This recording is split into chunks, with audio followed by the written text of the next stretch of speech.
Hi friends, வியாழக்கிழமை காலையில் ஒரு 11 மணிக்கு போல் மீன்காரனை மீன் கொண்டு வந்திருந்தாங்க. இன்றைக்கி வந்து ஃபுல்லாக சாலை மீன் தான் இருந்துச்சு.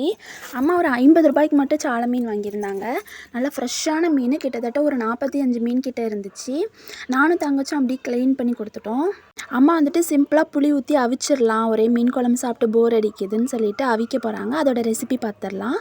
ஒரு மிக்ஸி ஜாரில் அரை மூடி தேங்காய், ஒரு தக்காளி பழம், காரத்துக்கு தேவையான அளவு பச்சை மிளகா, மசாலா பவுடர் எதுவும் சேர்க்க மாட்டோம், ஸோ பச்சை மிளகா மட்டும்தான், ஒரு 4 பல் பூண்டு, ஒரு கைப்பிடி சின்ன வெங்காயம், சீரகம், மஞ்சத்தூள் இதெல்லாம் போட்டு ஃபைன் பேஸ்ட்டாக அரைச்சி எடுத்துக்கோங்க. ஒரு சின்ன லெமன் சைஸ் புளி ஊற வச்சுக்கோங்க. அந்த புளி தண்ணியில் வந்துட்டு நம்ம அரைச்ச பேஸ்ட்டையும் போட்டு அடுப்பில் வச்சு கொதிக்க வச்சுருங்க. அது நல்லா கொதிச்சோடனே நம்ம கழுவி வச்சுருக்கிற மீனையும் போட்டு உப்பு போட்டுருங்க.